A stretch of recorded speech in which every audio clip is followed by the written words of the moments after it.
Hai, assalamualaikum warahmatullahi wabarakatuh. Perkenalkan, nama saya Muhammad Arif Maulana dari STKP Alikma Surabaya. Kali ini saya akan membahas tentang eh, bagaimana seorang itu memperoleh bahasa pertama atau pengelolaan bahasa pertama seorang manusia. Pernahkah teman-teman mikir kalau sebenarnya tuh kapan sih kita memang benar-benar bisa ngomong dan kapan seharusnya anak tuh bisa ngomong?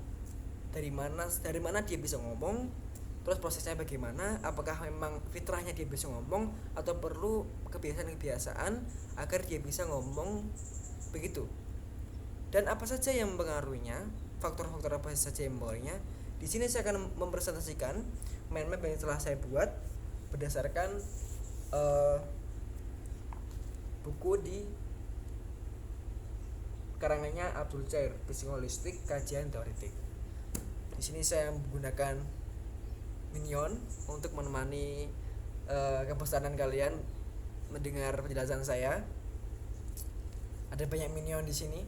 Anggap aja ini manusia ya, atau anggap ini aja bayi. Oke, dalam bukunya Abdul Jair ini, psikolinguistik pemulihan bahasa pertama, itu ada 3 hipotesis. Ada 3 hipotesis, kelihatannya atau kebalik? Oke, gak apa. Ada 3 hipotesis dalam pemurahan bahasa pertama. Jadi hipotesis pertama namanya hipotesis nurani. Di situ semacam manusia itu sudah punya alat, kita sebut aja alat ya, bedanya alat yang digunakan untuk mengolah bahasa. Jadi ada input bahasa yang masuk, kemudian diolah oleh nurani tersebut dan keluar input. Jadi seseorang itu sudah punya nurani. Ketika orang ngomong nih sejak bayi, dia udah punya apa namanya LAD. Bentar, saya baca saya juga. Language Acquisition Device, LAD. Language Acquisition Device, LAD. Banyak orang yang mengartikan itu otak, ada juga mengartikan itu telinga, nurani. Jadi ketika dia punya itu, dia bisa mengerti struktur. Satunya ya ini tabula rasa. Tabula rasa itu seseorang seperti kertas kosong. Belum. Seseorang itu seperti kertas kosong seperti ini. Jadi dia benar-benar kosong, tapi dia bisa diisi dengan apapun di interaksi sekelilingnya. Jadi ada integrasi dari sekeliling, ada stimulus dari sekeliling dan respon, sehingga menghasilkan di sini diwarnai, ditulisi seperti ini, seperti saya nggak tahu apapun, kemudian dikasih stimulus di sekitar kita, di sekitar saya, dan saya bisa ngomong. Selanjutnya ya ini kesemestaraan kognitif. Jadi seorang sudah punya kognitifnya, dan dengan kognitif itu dia tahu nilai-nilai sosial karena telah berinteraksi dengan sekelilingnya. Nah, faktor-faktor apa saja sih yang mempengaruhi ketika seorang berbicara atau pemulihan bahasa tersebut? Yang pertama bisa jadi keturunan, ada yang menyebutkan keturunan.